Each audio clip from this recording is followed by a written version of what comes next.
안녕하십니까? 잘 지내셨어요? 오늘 말씀 제목은 솔로몬의 성전 건축, 우리의 성전 건축입니다. 말씀은 5장, 6장, 7장이고 요절은 6장 12, 13절입니다. 6장 12, 13절 같이 읽을까요? 6장 12, 13절 시작. 내가 지금 이 성전을 건축하니 내가 만일 내 법도를 따르며 내 율례를 행하며 내 모든 계명을 지켜 그대로 행하면 내가 내 아버지 다윗에게 한 말을 내게 확실히 이룰 것이요 내가 또한 이스라엘 자손 가운데 거하며 내 백성 이스라엘을 버리지 아니하리라 하셨더라. 기도하겠습니다. 오늘 오신 주님, 오늘도 저희가 살아계신 성부, 성자, 성령 하나님께 예배드릴 수 있는 은혜를 주셔서 감사합니다. 저희 드리는 예배가 하나님을 기쁘시게 하는 예배가 되게 하여 주시고 주께서 이 자리에 임재하셔서 우리의 많은 허물과 죄악을 용서하시고 우리를 불쌍히 여기시고 또 하나님의 말씀으로 우리를 먹이시고 우리 영혼을 소성시켜 주시고 우리 마음에 풍성하게 은혜 주시옵기를 간절히 기도합니다.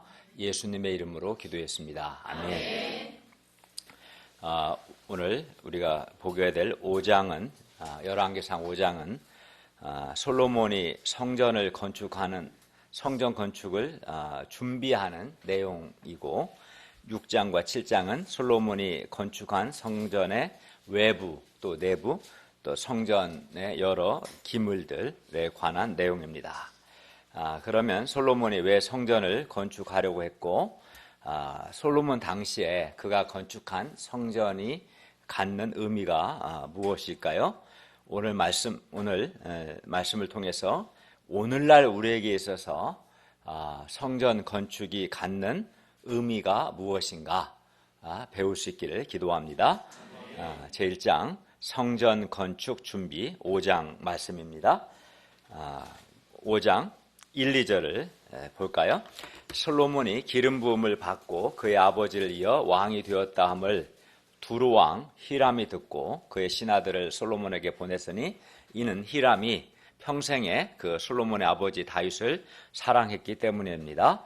이에 솔로몬이 히람에게 사람을 보내서 말합니다. 5, 6절을 보십시오. 5장 5절 6절입니다. 여호와께서 내 아버지 다윗에게 하신 말씀에 내가 너를 이어 네 자리에 오르게 할 내 아들 그가 내 이름을 위하여 성전을 건축하리라 하신 대로 내가 내 하나님 여호와의 이름을 위하여 성전을 건축하려 하오니 당신은 명령을 내려 나를 위하여 레바논에서 백향목을 베어내게 하소서. 그러니까 솔로몬은 하나님께서 다윗에게 말씀하신 것, 그러니까 다윗의 대를 이을 왕이 여호와의 이름을 위하여 성전을 건축하게 할 것이다. 그 말씀을 이루고자 한 거죠, 자기 자신이. 그래서 여호와의 이름을 둘 곳인 성전을 건축하려 했고 히람에게 계속 말합니다. 내 종과 당신의 종이 함께 할 것이고 또 내가 당신의 모든 말씀대로 당신의 종의 삭슬 당신에게 드리리이다. 당신도 알거니와 우리 중에는 시돈 사람처럼 벌목을 잘하는 자가 없나이다. 솔로몬은 두로왕 히람에게 합당한 삭슬 드릴 테니까 성전 건축에 필요한 레바논의 백향목을 베어달라고 부탁한 거죠. 또 두로 시돈 지역에는 나무를 벌목을 잘하는 또 기술자들이 있었어요. 그리고 당시 레바논의 백향목은 높이가 한 40m, 둘레가 4m에 이르는 침엽수로 향기로운 냄새로 인해서 건축 자재로 각광을 받았다고 합니다. 백향목은 그래서 주로 성전 내부 재료로 쓰였고 잣나무는 단단하고 내구성이 강하기 때문에 주로 성전 바닥이나 외부 재료로 쓰였다고 합니다. 5장 7절부터 10절을 보십시오. 히람이 솔로몬의 말을 듣고 크게 기뻐하여 솔로몬의 요구대로 백향목 제목은 물론이고 잣나무 제목도 주겠다고 말했습니다. 그리고 두루왕 히람의 종들이 백향목 제목과 잣나무 제목을 레바논에서 바다로 운반하고 다시 그것을 바다에서 뗏목으로 엮어서 솔로몬이 지정하는 곳으로 보내겠다고 했습니다. 그러니까 솔로몬이 원하는 백향목뿐만 아니라 잣나무도 제공해주고 또 운반까지 해주겠다는 겁니다. 5장 9절 하반절을 보세요. 두루왕 히람은 솔로몬에게 대신 자신의 궁정을 위해서 음식물을 달라고 부탁했습니다. 그러니까 백향목이나 여러 재료에 대한 삭스로 뭘 구한 거예요? 그죠? 히람의 궁정을 위한 음식물을 요구한 거죠. 그리고 두루왕 히람은 솔로몬의 모든 원대로 백향목 제목과 잣나무 제목을 주었습니다. 11절을 보십시오. 솔로몬이 히람에게 히람의 궁정의 음식물로 밀 2만 고르와 맑은 기름 20고르를 주고 해마다 그와 같이 주었습니다. 아마 1년에 밀 2만 고르, 맑은 기름, 올리브유와 같은 그런 기름 20고르 이렇게 약속한 것 같아요. 7년 6개월 동안 해마다 제공한 것 같습니다. 이 고르라는 단어 우리가 잘 모르기 때문에 어느 정도인가 감이 안 오지만 밀가루 1고르는 220리터이기 때문에 밀가루 2만 고르는 440만 리터입니다. 약 24만 4,400말. 그것도 잘 모르죠, 사실. 그러니까 엄청 많은 양인데 440만 리터.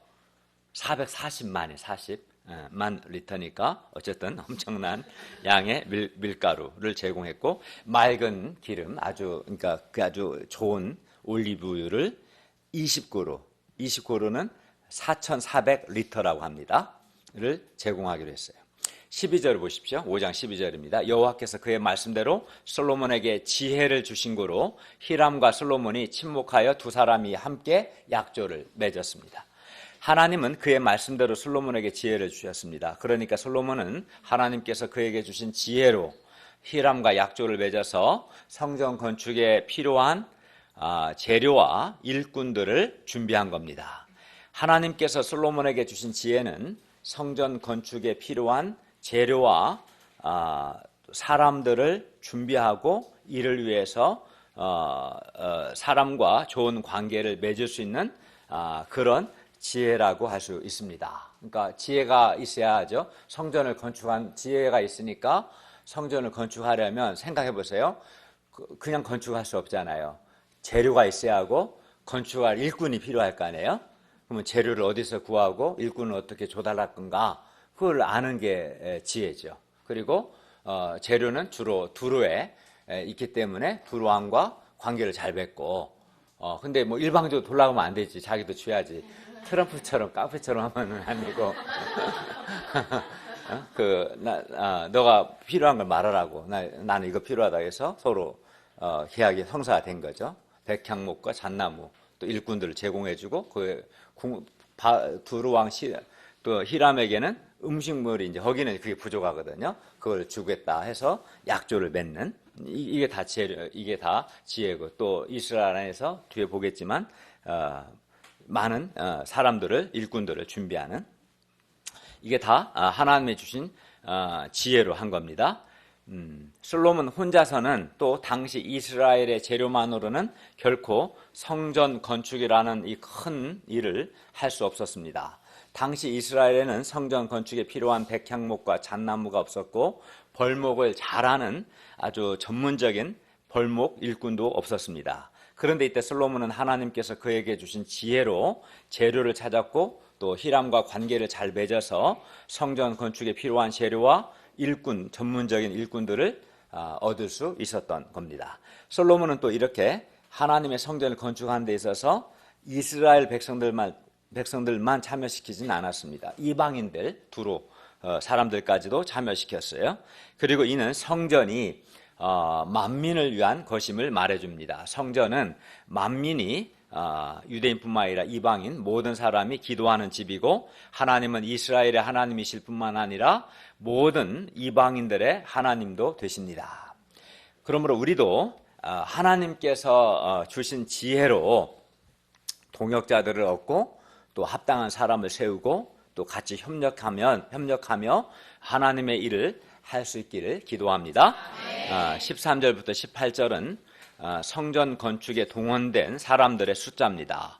솔로몬은 성전을 건축하는데 역군 3만 명을 불러 일으켰습니다. 굉장히 많은 숫자죠. 3만 명이라면. 그들을 한 달에 1,000명씩 번갈아 레바논에 보내서 레바논에서 한 달 일하게 하고 2달은 집에서 쉬게 했습니다. 아도니람은 역군들의 감독이었습니다. 또 솔로몬에게는 짐꾼이 7만 명, 이렇게 옮기는 사람들, 그 재료를 짐꾼이 7만 명이고 산에서 돌을 뜨는 사람이 8만 명. 아주 좋은 돌로 성전을 건축하고 그 안팎을 백향목 나무로 된 거예요. 그래서 돌을 뜨는 사람이 8만 명. 또 그 외에 사역을 감독하는 관리가 3,300명이었습니다.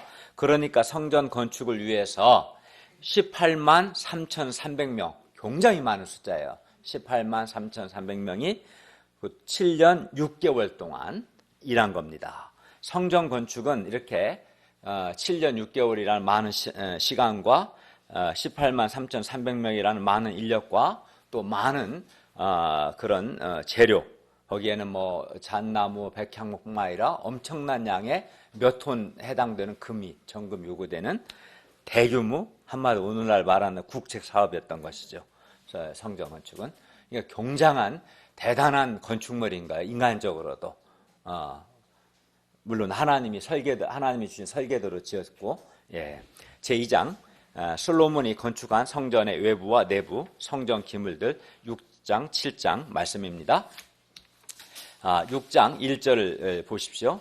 이스라엘 자손이 애굽 땅에서 나온 지 480년이고 솔로몬이 이스라엘 왕이 된 지 4년 12월 곧 둘째 달, 그러니까 솔로몬이 BC 970년에 왕이 되고 4년째인 BC 966년에 솔로몬이 여호와를 위하여 성전 건축하기를 시작했습니다.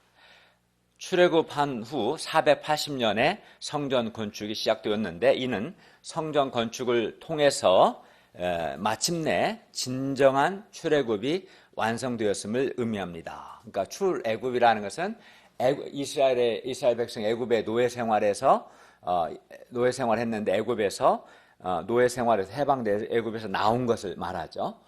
그리고 또 그러기 때문에 출애굽이라는 말을 할 때는 구원이라는 의미가 항상 내포됩니다. 이스라엘이 애굽 노예 생활에서 해방되어 출애굽한 목적은 이스라엘이 하나님 여호와 하나님만을 섬기는 거룩한 백성이 되기 위함이었어요. 이스라엘 백성들이 그래서 출애굽한 이후에 광야에서 성막 알죠? 성막을 건설한 것도 하나님을 섬기기 위해서였습니다. 출애굽 즉 우리가 구원받은 목적 역시 구원 자체가 목적이 아니라 구원을 받은 목적은 역시 하나님과 교제하고 하나님의 인도하심과 하나님의 다스림을 받고 하나님을 섬기도록 하기 위해서입니다. 그게 이제 출애굽의 목적이죠. 그러니까 하나님과 교제하고 하나님의 통치를 받고 하나님을 섬기는 삶이 없다면 그 사람은 아직 진짜 의미에서 구원이 완성되지 않은 것이라고 할 수 있어요. 그러니까 하나님이 애굽에서 구원하신 것, 목적은 하나님을 섬기도록 하기 위함입니다. 오늘날 우리도 마찬가지죠. 그러니까 하나님을 섬기는 삶, 하나님과 인격적인 교제를 하고 하나님의 통치를 받고 하나님을 섬기는 삶이 없다면 그건 구원이 이루어지지 않은 거예요. 그래서 출애굽한 480년에 성전이 건축 시작되었다는 것은 드디어 마침내 출애굽의 목적이 이루어지고 있다. 그걸 의미하는 거예요. 출애굽한 이스라엘 자손들은 그들 가운데 하나님이 계시며 하나님이 그들을 통치하신다는 표시로 성막을 건설했어요. 성막은 이제 텐트로 되어 있었는데 거기에 성소와 지성소가 있고 지성소, 언약궤가 있고 언약궤 뚜껑이 속죄소인데 거기서 하나님이 백성들을 죄를 용서하시고 만나시겠다 말씀하셨어요. 그래서 성소는 이 성막은 단순한 텐트가 아니라 하나님의 집이에요. 하나님이 거하시고 하나님이 백성들을 만나시고 하나님 이스라엘 백성들을 통치하신다는 것을 나타내 보여주는 공간인 거죠. 그런 굉장히 중요한 의미가 있어요. 그리고 이러한 성막의 이러한 기능을 그대로 이어받은 것이 솔로몬이 건축한 이 성전입니다. 성막과 성전이 다른 점이 있다면 성막은 이스라엘이 가나안 땅을 이제 정복을 해야 하는 전쟁을 해야 하고 또 광야에서 계속 이동을 해야 했기 때문에 이게 건축물을 지으면 안 되겠죠. 이동할 수 있도록 성막은 이동식 텐트 형태였어요. 반면 성전은 이제 평화의 시대, 우리가 아까 5장 1절에서 4절 보면 평화 시대가 됐어요. 이제 전쟁할 필요도 없고 이동할 필요가 없어요. 그래서 이제 고정된 건축물이 필요했던 거죠. 이제 그 점이 다른 거지. 성막이나 성전은 기능은 똑같은데 성막은 이동을 위한 이동식 건축물이었다. 이동을 위한 텐트였다면 성전은 고정된 아주 건축물 형태였다. 이것만 형태만 다를 뿐이지 성막이나 성전의 기능은 똑같아요. 그러니까 하나님이 임재하시는, 하나님이 거하시는 하나님의 집이죠. 하나님이 거기서 백성들을 용서하시고 백성들을 만나는. 그렇기 때문에 이 성막, 성전은 거룩한 거죠. 하나님의 집이기 때문에. 그렇죠? 이제 6장 2절부터 10절은 솔로몬이 건축한 성전의 크기, 성전 모양에 관한 말씀입니다. 여기서부터는 이제 그림을 보면서 보는 것이 좋습니다. 그냥 본문만 읽을 때는 잘 그려지지 않을 거예요. 제가 아마 카톡을 통해서 다 보내드렸고 지금 다 갖고 있죠. 다 나눠줬죠. 예, 다 나눠주세요. 뭐 없는 형제자매님들은. 그리고 또 없어도 여기 보시면 되겠어요. 이게 좀 지금 여기서부터는 보면서 설명을 좀 하겠습니다. 이거 준비해 주세요. 자, 조명.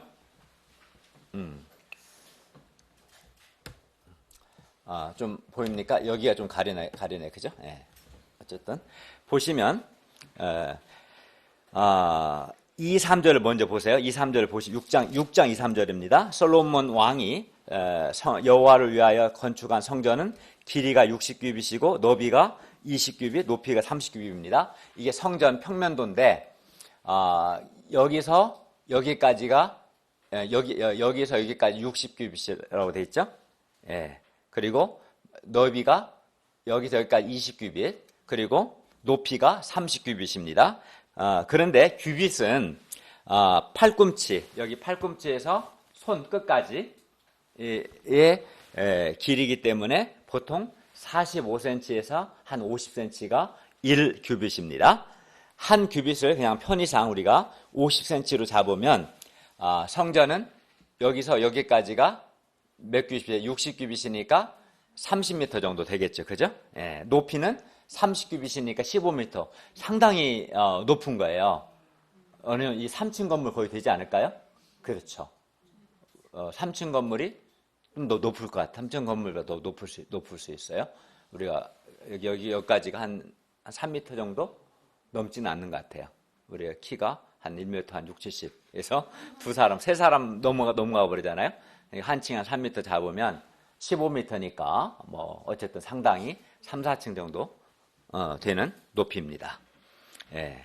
그리고 3절을 보시면 성전의 성소 앞 주랑, 이 주랑이란 말은 여기가 현관이란 말이에요. 주랑은 길이가 여기서는 20규빗이고 또 20규빗이니까 한 10m 되겠죠. 너비는 이 너비 같아요. 이 너비는 한 10규빗이니까 5m 정도 됩니다. 4절부터 6절을 보세요. 성전을 위하여 창틀 있는 붙박이 창문을 만들고 또 성전의 벽, 성소와 지성소의 벽에 연접하여 돌아가며 다락들을 건축하되 다락들마다 돌아가며 골방들을 만들었습니다. 그리고 다락은 3층으로 되었습니다. 그러니까 이 성전을 주변으로 해서 이렇게 쭉 이렇게 여기 뭐예요?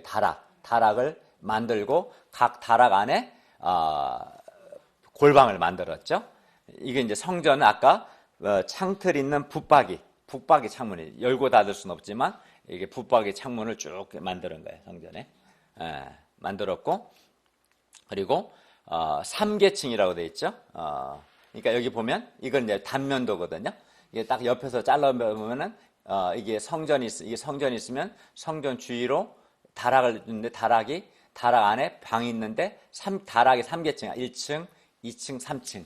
그러니까 한 다락 안에 방이 3개겠죠. 3계층으로 돼 있다. 대충 이제 좀 감이 와요? 예, 됐습니다. 다시.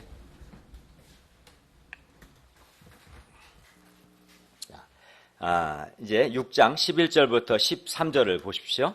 여호와의 말씀이 솔로몬에게 임하여 이르셨습니다. 네가 지금 이 성전을 건축하니 네가 만일 내 법도를 따르며 내 율례를 행하며 내 모든 계명을 지켜 그대로 행하면 내가 네 아버지 다윗에게 한 말을 네게 확실히 이룰 것이요 내가 또한 이스라엘 자손 가운데에 거하며 내 백성 이스라엘을 버리지 아니하리라. 성전은 하나님께서 자기 백성들 가운데 거하신다는 사실을 확인시켜주는 중요한 건물입니다. 그래서 성전은 하나님의 임재, 하나님이 거기 계신다, 하나님 머무신다, 하나님의 임재를 상징하는 곳입니다. 특히 지성소가 있고 지성소 언약궤 위에 속죄소는 이제 언약궤를 덮는 이렇게 뚜껑을 속죄소라 하는데 이 속죄소에서 하나님께서 자기 백성의 죄를 용서하시고 자기 백성을 만나 주십니다. 게다가 솔로몬이 건축한 성전은 우리가 본 것처럼 18만 3,300명이 7년 6개월 동안 건축한 건축물이고 또 성전 안은 내소든 지성소든 성전 외소든 바닥이든 벽이든 천정이든 또 성전 기구든 모두 다 정금으로 입혔어요. 아마 굉장히 몇십 톤 이상의 금이 요구되었을 겁니다. 그러나 성전 건물이 이렇게 다 금으로 입혔고 또 7년 6개월 동안이나 18만 이상이 많은 재료를 사용해서 건축했기 때문에 성전이 이렇게 아무리 화려하고 또 거룩하고 웅장할지라도 그러니까 당시 최고의 건축물인 거죠. 그냥 건축물 자체로도 최고예요. 7년 6개월 동안 18만 명 이상이 동원되어서 수많은 재료와 수십 톤 이상의 정금이 소요된 최고의 건축물일 뿐만 아니라 거기에 하나님의 머무는 하나님이 임재하시는 장소이기 때문에 아주 특별하고 거룩한 건축물인 거죠. 그러나 이렇게 아무리 화려하고 웅장할지라도 이 성전 건물만으로는 충분하지 않습니다. 뭐가 충분하지 않다는 걸까요? 성전이 대단한 건물이긴 하지만 이 성전 건물만으로는 하나님의 임재, 하나님과의 인격적인 교제, 또 하나님의 통치, 하나님의 보호, 하나님의 도우심을 보장하지 못합니다. 그러니까 성전 건물 자체가 이렇게 대단한 건축물이라고 해서 왕과 이스라엘 백성을 그냥 자동적으로 지켜주는 것은 아닙니다. 왕과 백성들이 하나님의 법도 율례 계명, 공통점이 뭐예요? 법도 율례 계명, 하나님의 말씀이죠. 즉 하나님의 말씀을 지켜 행해야 하나님께서 솔로몬의 왕위를 경고케 하시고 그의 왕권을 견고하게 하시며 또 이스라엘 자손 가운데 거하시며 백성들을 버리지 아니하십니다. 백성들을 다스리시고 도우시고 보호하시고 복을 주시는 거예요. 하나님의 말씀, 성전 건물도 물론 중요하지만 더 중요한 것은 하나님의 말씀을 지켜 행하는 것입니다. 그러니까 아무리 성전 건물이 중요하지만 하나님의 말씀을 지켜 행하지 않으면 아무 의미가 없어요. 하나님의 말씀대로 사는 것이 중요합니다. 솔로몬과 이스라엘 백성이 하나님의 집인 성전을 짓고 그 안에 모든 기구들을 만들었으니 이제 여호와 하나님께서 영원히 자기들과 함께할 것이라고 생각한다면 그것은 아주 크게 잘못 생각하는 겁니다. 착각입니다. 혹은 성전 건물 자체를 성전 하나님의 집이기 때문에 거룩하게 여기고 절대시한다면 그것 또한 잘못하는 겁니다. 실제로 나중에 BC 587년에 이스라엘 유다 왕들과 이스라엘 백성이 하나님의 말씀을 지켜 행하지 않았을 때 나라가 망하고 성전은 바벨론에 의해서 철저히 파괴되고 말았어요. 7년 6개월 동안 건축한 대단한 건축물인 성전일지라도 백성들이 말씀대로 살지 않았을 때 파괴되었습니다. 그런데 이 원리는 오늘 우리에게도 그대로 적용됩니다. 우리가 하나님의 모든 말씀을 힘써 지키고 행할 때 하나님께서 우리 각 개인과 공동체 가운데 거하시며 우리를 기뻐하시고 우리에게 복을 주시며 우리를 도와주십니다. 언제? 우리가 말씀을 지켜 행할 때. 네, 그렇게 하시는 거예요. 또 우리를 다스리시고 우리를 인도하십니다. 그러나 우리가 하나님의 말씀을 지켜 행하지 않는다면, 우리가 하나님의 말씀대로 살지 않는다면 우리가 아무리 큰 교회에 속해 있고 또 아무리 큰 업적을 하나님을 위해서 많은 사람을 돕고 큰 업적을 이루고 큰 역사를 이루고 또 이렇게 예배 드리고 있고 또 우리 한 사람 한 사람이 아무리 뛰어난 인간적인 조건을 소유할지라도 하나님은 그 사람을 기뻐하지 않으실 것이고 그 사람은 결국 망할 겁니다. 18만 3,300명이 7년 6개월 동안 하나님께서 주신 설계도, 역대상 28장 19절을 보면 그냥 성전을 건축한 게 아니라 하나님께서 다윗에게 주신 설계도대로 성전을 건축한 거예요. 이 설계도대로 건축한 성전, 하나님께서 친히 임재하시는 이 거룩한 성전도 우리가 하나님의 말씀대로 살지 않는다면 하나님의 임재와 하나님과 인격적인 교제 또는 하나님의 통치, 하나님의 보호, 하나님의 도우심을 보장해 주지 못하는데, 하나님이 주신 설계도대로 만든 하나님의 임재의 상징인 이 웅장하고 화려하고 거룩한 이 성전마저도 하나님의 말씀대로 살지 않는다면 우리를 보장해 주지 못하는데, 하물며 성전보다 못한 나머지는 성전만 하는 건 없어요. 대형 교회가 되든 아니면 어떤 큰 역사를 내가 이루었든 아니면 인간적인 큰 업적을 성취했든 또는 어떤 뛰어난 인간 조건이든 그 무엇도 하나님의 설계대로 지은 그 성전보다 대단할 수는 없는데, 성전도 우리를 보장해 주지 못하는데 하물며 이러한 것들이 우리를 보장해 줄 수 있겠습니까? 결코 보장해 주지 않습니다.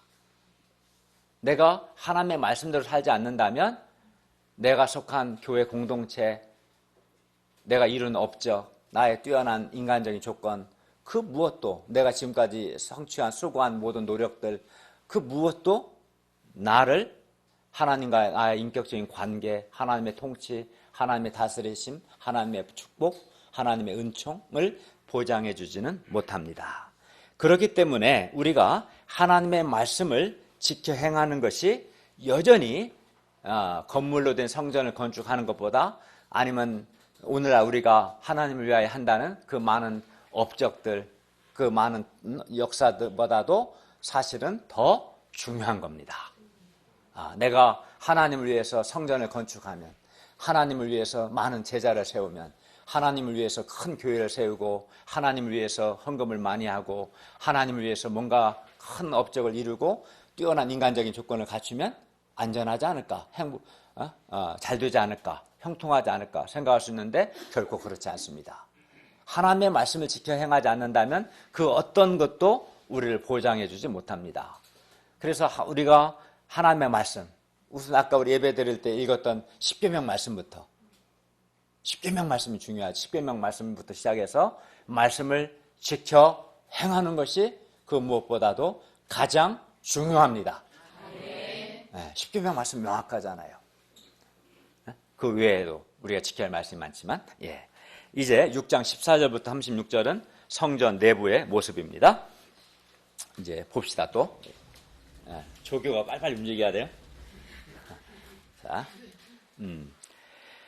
성전 내부의 벽은 이게 이제 성전 내부겠죠. 이게 좀 이거는 이걸로 그냥 봅시다. 성전 내부의 벽은 백향목으로 또 바닥은 잣나무로 마무리했습니다. 솔로몬이 성전 건축하기를 마치고 백향목 널판으로 성전 안의 벽과 그 성전 마루에서부터 시작해서 천장까지의 벽에 입히고 또 잣나무 널판으로 성전 마루를 놓았습니다. 잣나무가 좀 강해서 그랬던 것 같아요. 그리고 6장 16절부터 22절을 보면 성전 뒤쪽에서부터 20규빗 되는 곳에 마루에서 천장까지 백향목 널판으로 가로막아 성전의 내소 그 지성소를 만들었으며 내소 앞에 있는 외소 그 성소의 길이는 40규빗입니다. 이게 무슨 말이냐면 여기서 여기까지 총 60규빗이죠. 여기까지가 20규빗, 여기가 40규빗인데 20규빗에 여기 바닥에서부터 천장까지 뭘 만든 백향목으로 이렇게 칸을 만든 거죠. 그래서 그래서 이제 지성소와 성소를 구별한 거예요. 여기 내소라고도 내소와 외소를 구분한 거죠. 그 얘기예요. 백향목 널판으로 여기를 가로막았다. 그래서 지성소와 성소를 구분했고 여기는 20규빗, 여기도 20규빗, 여기는 40규빗이다. 그 얘기가 지금 읽은 겁니다. 그리고 성전 안에 입힌 백향목에는 박과 핀꽃이 아로새겼습니다. 이게 성전은 모든 이런 벽들 천장들 다 돌로 이제 다 세우는 돌 바깥쪽으로 백향목을 다 댄 거잖아요. 그 백향목 나무에 여러 무늬를 수놓았다는, 그룹들이든 꽃이든 박이든 그 수놓았다, 새겨놨다는 거예요. 네. 새기고 그 위에다 이제 금을 또 입혔겠죠. 어쨌든 여호와의 언약궤를 두기 위하여 성전 안에 내소, 여기가 내소죠. 지성소를 마련했는데 여기에 이제 여호와의 언약궤를 나중에 두었어요. 이 내소 안은 길이가 20규빗, 너비가 20규빗, 높이도 20규빗이에요. 그러니까 지성소는 길이, 폭, 높이가 모두 똑같이 20규빗이었다. 그 얘기합니다. 여기죠. 여기가 다 20규빗이 돼 있고, 그리고 이 내부 전부를 정금으로 입혔습니다. 외소에는 여기가 이제 외소죠. 여기 지성소고, 여기 외소에는 백향목 제단, 여기 앞에 백향목으로 한 제단이 이게 사실 분향단, 향을 피우는 분향단을 의미하고 있는데 분향단 역시 정금으로 입혔습니다. 21, 22절을 보십시오. 솔로몬이 정금으로 외소 안에 입히고 외소도 전체도 다 정금으로 다 입혔어요. 바닥부터 벽 천장까지 입히고 내소 앞 여기 앞에 금사슬로 건너지르고 내소를 금으로 다 입히고 온 성전을 전체를 다 금으로 입히기를 마치고 내소에 속한 제단의 전부도 여기 제단, 여기 안에 여기 분향단이 있고요. 진설벽 떡을 놓는 상이 또 있을 거고요. 등잔대가 있을 건데 전부 다 이 단도 다 금으로 입혔습니다. 그러니까 지성소에 여기다 이제 두 그룹, 23절, 28절에 나오는 두 그룹이 뭐냐면, 이거인데, 이게 두 그룹, 이게 잘 나와 있네요. 이 두 그룹은 이걸 말하는 거예요. 천사 모양을 한 이 두 그룹은 천사라는 말인데요. 이 두 그룹을 말하는 거고, 이 두 그룹과 성소에 이제 여기에 성소의 제단들, 이게 분향단이죠.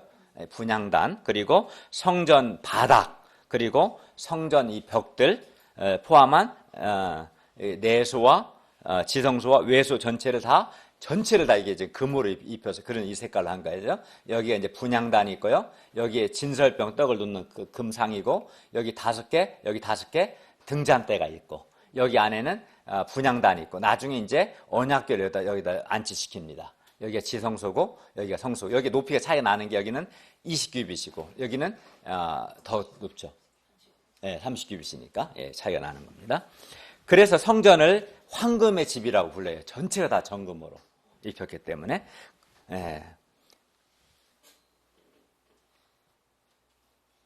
이 정도 하면 되겠습니다. 그래도 이렇게 성전 모습이 좀 그려지긴 하죠? 자, 이제는 조금 더 봅시다. 근데 이 정금은 거룩과 영광, 빛과 순전한 불변을 상징합니다. 그래야 성전 안에 정금은 하나님의 거룩과 영광, 그리고 하나님은 빛이시고 순전하시며 영원히 불변하신 분이심을 나타냅니다. 23절부터 28절은 내소, 즉 지성소 안에 감람나무로 만든 두 그룹에 관한 내용인데, 아까 두 그룹 보셨죠? 지성소 안에 있는 두 그룹을 솔로몬이 금으로 입혔습니다. 29절을 보십시오. 내 외소 사방 벽과 지성소로 들어가는 문에는 그룹들과 박, 종려나무, 활짝 핀 꽃들로 아로 새겨졌는데 그룹들이 새겨져 있는 것은 천사들이 항상 하나님의 영광을 수호한다는 것을 의미하고 박이나 종려나무는 생명을 상징하며 꽃은 아름다움과 생명의 충만함을 상징합니다. 그러니까 백향목 그 벽에 문이나 벽에 다 꽃이나 그룹이나 여러 새겨놨다는 거죠. 32절 35절은 지성소로 들어가는 두 문짝에 관한 내용이고 37, 38절을 보십시오. 넷째 해 12월 즉 솔로몬이 왕으로 즉위하고 4년째 해가 되는 BC 966년 2월에 여호와의 성전 기초를 쌓았고 시작했고요. 11째 해 불월 곧 여덟째 달 즉 BC 959년 10월에 그 설계와 식양대로 성전 건축이 다 끝났습니다. 그러니까 솔로몬이 성전을 건축하는데 7년 6개월이 걸렸습니다. 솔로몬은 18만 3,300명의 일꾼을 동원해서 당시 최고의 재료들인 백향목, 잣나무로 그리고 최고의 전문가들을 동원하여 다듬은 돌들과 정금으로 7년 6개월 동안 성전을 건축했습니다. 성전 안은 바닥과 벽과 지성소 두 그룹과 외수, 분향단, 진설병의 금산, 등잔대 모두 다 금으로 입히거나 금으로 만들었습니다. 그런데 이렇게 하나님의 임재하님이 임재하시는 이 거룩한 장소일 뿐만 아니라 당시 최고의 건축물인 성전이 아까 말씀드린 것처럼 BC 587년에 바벨론에 의해서 철저히 파괴되었습니다. 그것은 왕과 백성이 하나님의 경고를 무시하고 하나님의 말씀을 지켜 행하지 않았기 때문입니다. 솔로몬이 건축한 성전이 아무리 화려하고 아름답다고 하더라도 이스라엘이 하나님의 말씀을 지켜 행하지 않았을 때 이스라엘도 멸망했고 성전도 파괴되었습니다. 하나님의 말씀을 지켜 행하지 않으면 결국 망하고 무너집니다. 이 사실은 2000년 기독교 역사도 증거합니다. 오늘 교회 역시 교회의 크기나 교회의 규모가 아무리 크고 화려하고 또 시스템이나 프로그램들이 아무리 잘 되어 있어도 하나님의 말씀을 지켜 행하지 않으면 망하고 무너질 수밖에 없습니다. 그렇기 때문에 정말 중요한 것은 우리 한 사람 한 사람이 하나님의 말씀을 지켜 행하는 것입니다. 하나님의 말씀을 지켜 행하는 것 그 외에는 그 어떤 것도 우리의 신앙을, 우리의 안전을, 우리의 복을 보장해 주지 못합니다. 하나님이 가장 원하시는 것은 성전 자체보다도 하나님의 말씀을 지켜 행하는 것입니다. 우선은 십계명 말씀부터 지켜 행하는 것을 배워야 합니다. 이거 잠깐 좀 볼까요? 또 마지막으로 7장 1절부터 12절은 솔로몬이 자기의 왕궁을 13년 동안 건축하여 그 전부를 준공했다는 내용입니다. 7장 13, 14절을 보십시오. 솔로몬 왕이 사람을 보내어 히람을 두루에서 데려왔습니다. 여기서 히람은 5장 두루왕 히람과는 다른 사람입니다. 7장의 히람은 납달리 지파 과부의 아들이고 아버지는 두루 사람 놋세 대장장이었습니다. 그러니까 엄마는 이스라엘 여자였고 아빠는 두루 이방인이었던 것 같아요. 히람은 모든 놋일에 놋으로 만드는 일에 지혜와 총명과 재능을 구비한 자였습니다. 15절부터 22절은 히람이 성전의 주랑 앞에 현관 앞에 세운 야긴과 보아스에 관한 야긴과 보아스라는 두 녹기둥을 만들었다는 내용입니다. 이게 야긴과 보아스. 여기 보면 이 보아스 야긴 이것을 이거 이제 주랑 현관이잖아요. 현관 앞에 보아스 야긴을 놋으로 만들었다는 내용이 15절 22절이고요. 23절부터 26절은 히람이 놋으로 만든 바다, 이게 바다예요. 여기에 물을 담는 그릇, 큰 바다를 만들었다. 이 거대한 놋바다는 직경이 10규빗, 그러니까 5m 정도 되죠. 그 모양이 둥글며 그 높이가 5규빗이었으면 2.5m 정도 되겠죠. 그리고 역대하 4장 6절에 가면 제사장들이 이 놋바다에 여기 있는 물을 사용해서 씻었다고 합니다. 27절부터 39절은 히람이 놋으로 만든 10개의 하나, 둘, 셋, 넷, 다섯 개, 10개의 놋으로 만든 이 수레, 높 받침 수레와 10개의 위에 있는 물두멍, 대야를에 관한 내용입니다.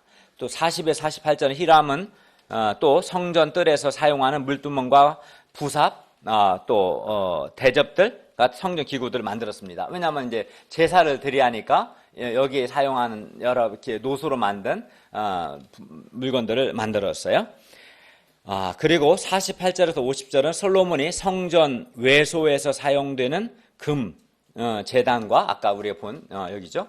여기서 솔로몬이 이제 외소에 사용하는 금단, 금으로 만든 이 분향단과 또 진설병을 놓는 금상과 좌우로 5개씩 정금 등잔대를 만들었다는 내용입니다. 네. 이거 다 끝났어요. 이제 다 꺼도 됩니다.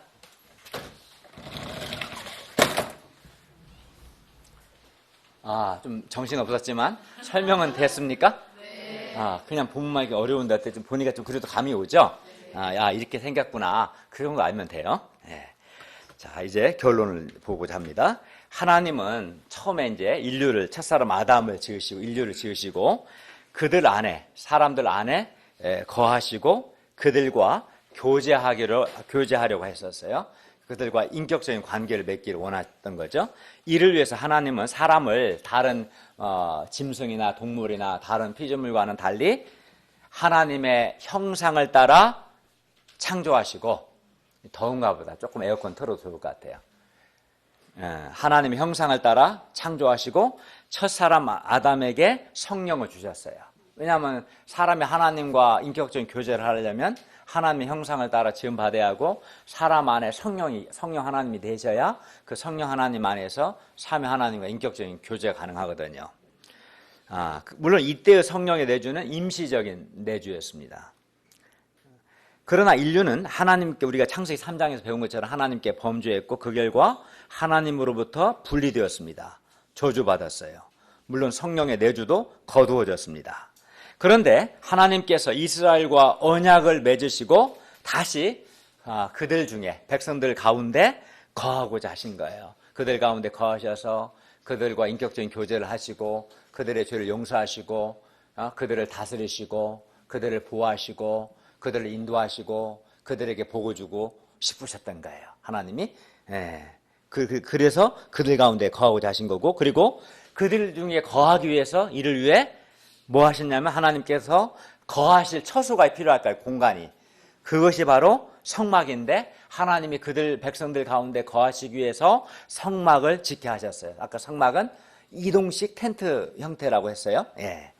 그리고 백성들은 지성소 안에 있는, 아까 지성소도 봤죠? 안에 있는 언약궤 위 속죄소에서 죄를 용서받고 하나님을 만나며 하나님의 말씀을 들을 수 있게 되었습니다. 그런데 오늘 말씀처럼 솔로몬이 성전을 건축함으로 솔로몬이 건축한 성전이 이동식 텐트 형태로 된 성막을 대치했습니다.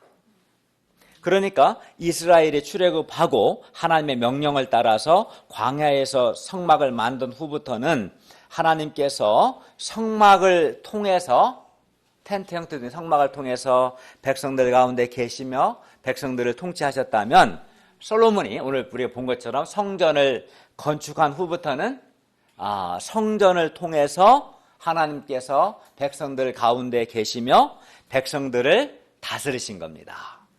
그러니까 이스라엘 백성은 특별히 은혜를 입은 거죠. 세상 어느 민족이 그러겠어요. 하나님이 그들 중에 계시고 그들을 지키시고 보호하시고 복을 주시고 은혜 베푸시고 죄도 용서하시고 그를 공간으로 만든 게 성막이고 성전인 거죠. 그리고 성막이든 성전이든 하나님께서 언약궤 위 속죄소에서 백성들의 죄를 용서하셨습니다. 그러나 성막이든 성전이든 구약의 속죄 제사는 일시적이었으며 불완전한 것이었습니다. 그러니까 성막이든 성전에서는 뭐가 행해져야 하냐면 백성들이 범죄하기 때문에 속죄를 위한 제사가 항상 시행될 수밖에 없는 거죠. 근데 이 성막이든 성전에서의 속죄, 죄를 용서받기 위한 제사는 늘 일시적이고 불완전했습니다. 왜 그랬습니까? 왜냐하면 해마다 수송아지나 염소의 피를 다시 뿌려야 했기 때문입니다. 반복해야 돼, 제사를.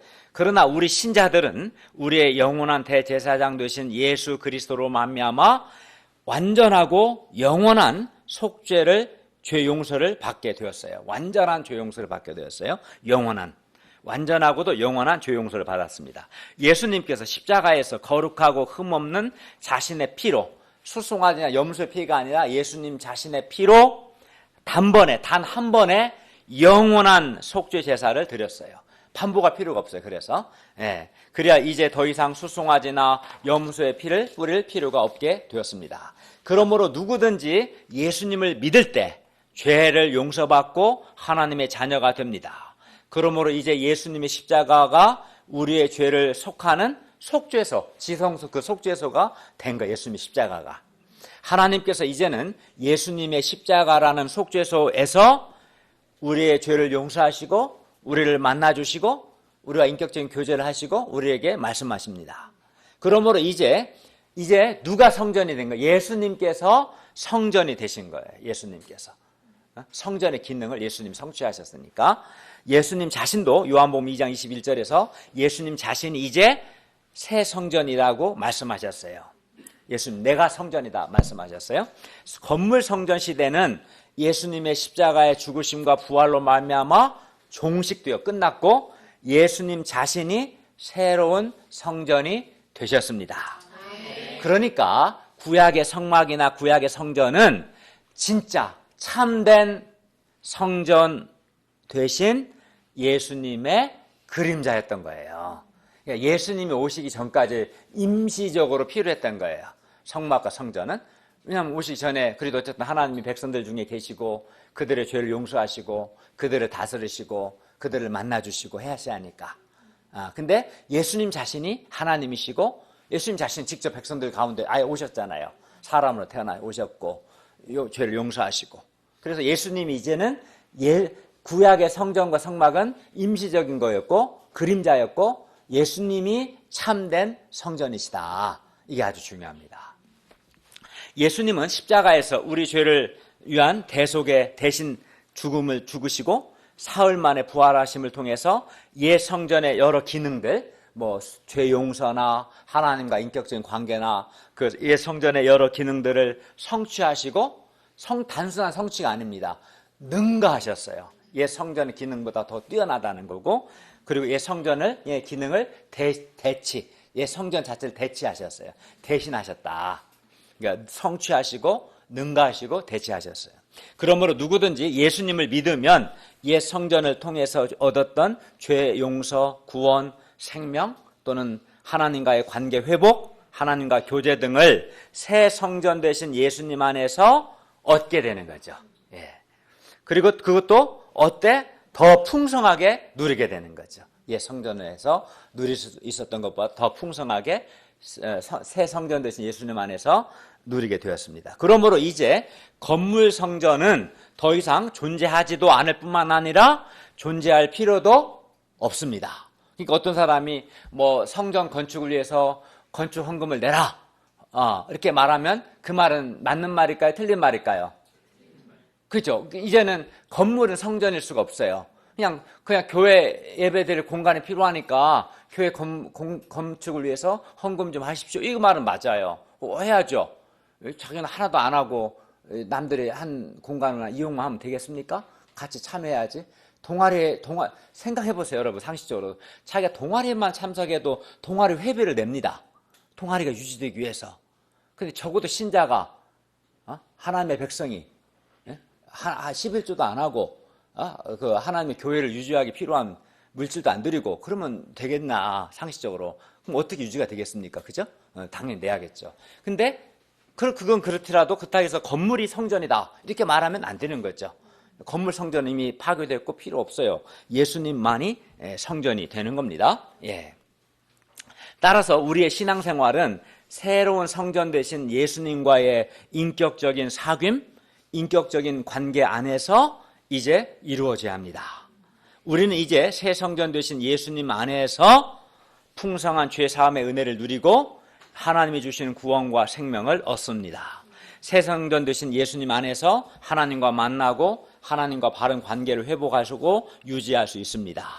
그리고 예수님의 십자가의 구속 사역에 근거하여 성령 하나님의 내주가 거듭난 신자들 안에 개별적으로 주어지게 되었습니다. 그러니까 예수님이 십자가에 죽으시고 부활하시고 승천하셔서 성령 하나님을 파송하셨어요. 그리고 성령 하나님이 예수 믿는 신자들 안에 한 사람 한 사람 안에 우리 안에 내주하시는, 예수 믿는 내 안에 성령이 내주하시게 만들었어요. 예수님. 그리하여 이제부터는 성령 하나님이 내주하시는 한 사람 한 사람과 그들의 공동체가 성전입니다. 그러니까 구약에서 왜 성전이에요? 하나님이 머무시는, 하나님이 계시는 집이 성전인 것처럼 이제는 성령 하나님이 머무는 그 사람이 성전이 돼버린 거지. 이제 이해가요? 네. 그냥 하나님이 안 머물면 그 성전이 아닌 거지. 하나님이 지성소 안에 계시기 때문에 성전이 된 것처럼 성령 하나님이 머무는 그 사람이 이제 성전이 돼버린 거죠.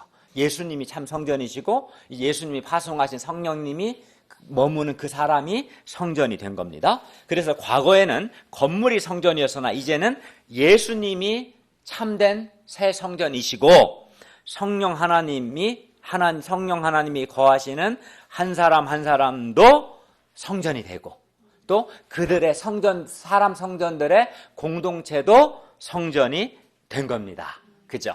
바뀐 거지 이제. 예. 건물은 더 이상 성전이 아닌 거죠. 예. 예수님은 자신의 죽음과 부활을 통해서 친히 새 성전이 되실 뿐만 아니라 성령 하나님이 거하시는 하나님의 백성 공동체 곧 성전을 창조하신 거죠. 사람 성전들을 만드신 거예요, 예수님께서. 그러므로 이제 더 이상 건물 성전은 존재하지도 않고 필요하지도 않습니다. 성령 하나님이 내주하시는, 거하시는 각 개인과 그들의 공동체가 성전인 것입니다. 그래서 고린도전서 3장 16절은 이렇게 말씀합니다. 너희가 하나님의 성전인 것과 하나님의 성령이 너희 안에 계시는 것을 알지 못하느냐. 너희가 하나님의 성전이다 할 때 너희는 한 사람 한 성령이 머무시는 한 사람 한 사람도 너희고 너희 그 한 사람 한 사람들의 공동체도 너희예요. 여기 다 포함되는 거예요. 성령이 머무시는 한 사람 한 사람들과 그런 사람들의 공동체가 다 성전이다라고 성경은 분명히 말씀합니다. 예. 그러니까 오늘날 우리에게 있어서 성전을 건축한다는 것은 뭡니까? 건물 성전이 아니라 건물로 된 성전이 아니라 성령 하나님이 내주하시는 머무시는 한 사람 한 사람 즉 어떤 성전이냐면 사람 성전이지 이제 사람이 성전이니까 사람 성전을 세우는 것 이것이 오늘날 우리가 해야 할 성전 건축이죠. 건물을 짓는 게 아니라 그죠? 네. 그러면 우리가 어떻게 이런 성령이 머무시는 거하시는 사람 성전들을 세울 수 있을까요?